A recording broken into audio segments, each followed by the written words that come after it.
How to maintain oneself in 5D and not fall apart? Do you mean by to constantly stay in the 5D, in that consciousness? Yes.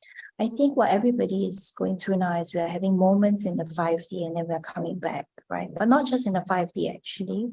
It's the 5D and beyond. In a very simple way, right? To answer the question is that when you are in a 3D, why are we able to stay in the 3D so easily now?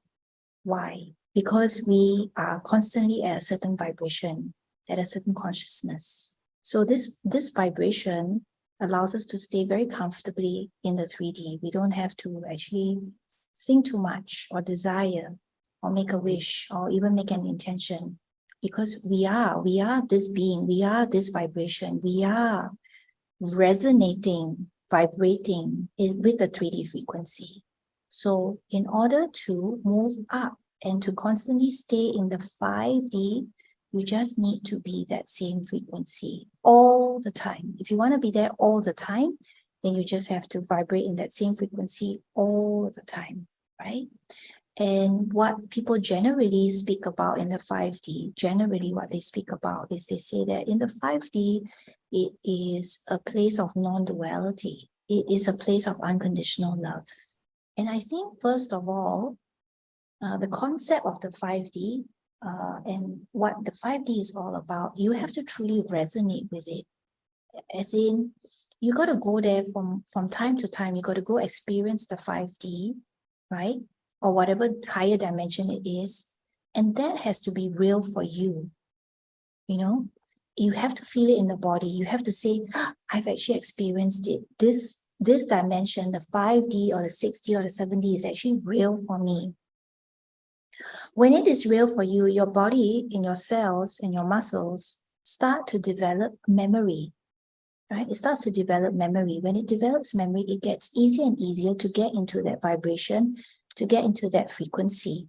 And then that's when you start to really evolve, right? And through that, so it's not just from this vibration to that vibration. Again, from this vibration to that vibration, the in-between is all the healing that needs to be done.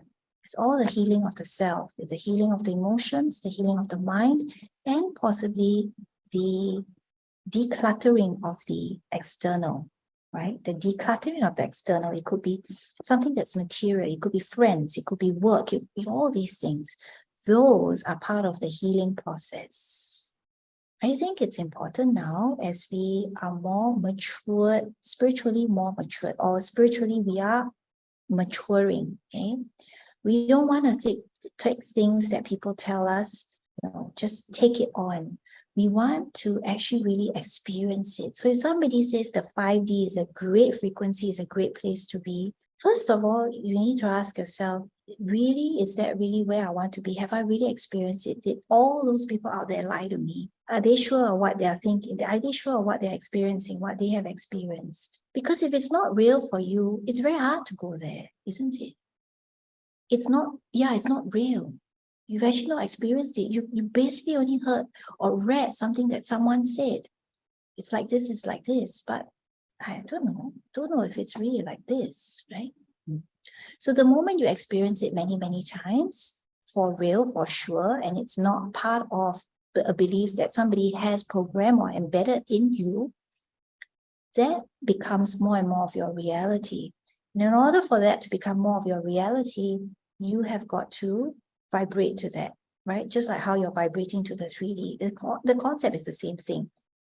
If I can vibrate on the 3D, vibrate to the 3D comfortably, feeling like my body belongs here, right? I don't feel like fragmented, I feel like my hands are coming apart, or I cannot feel my body anymore. I'm here, then my frequency now is here, right? It matches. It's a match. Yeah, it's a match. Yeah. So then, in order to then, if you say yes, Tarra, I'm very, very sure the 5D is where I want to be, then the commitment and the devotion comes in. Yeah, it could be something, honestly, right? If we speak energetically, we speak quantum. It can just be, it's a split second. right? It can just take half a day for you to realize something. And I have no doubt that every one of us can actually do that. But before we actually do that, to change anything or to transform anything that quickly, we actually have to really become aware of everything and anything that is blocking us from doing so. Yeah, because I think it's such a valid request that you have said. How do I maintain myself in the 5D? It's such a valid request. How do I maintain even if it's not the 5D, how do I maintain myself or my frequency in a higher frequency? It's so valid, Joe. It makes so much sense, because I know that deep down inside you are this being that is actually contains the essence and contains the frequencies and the consciousness of something that is so much higher and so much more beautiful and so much more amazing. Therefore, for you to want and desire that is so normal. Of course, it is. But then it also takes, unfortunately, I don't want to lie, it actually takes quite a bit of effort, right? Like understanding and devotion and commitment and practice, and yeah, which is why you see, like, the monks, which I'm not asking anybody to be a monk or a nun, is that they actually just let go of everything. They say they don't want to have any attachments, because it's all these attachments that cause us to vibrate so much to the 3D that doesn't allow the consciousness to ascend, But I believe that as starseeds, we really don't need to do that. That is a very masculine way of attaining enlightenment, Yeah, that is a very masculine way, and we're not meant to live like that anymore.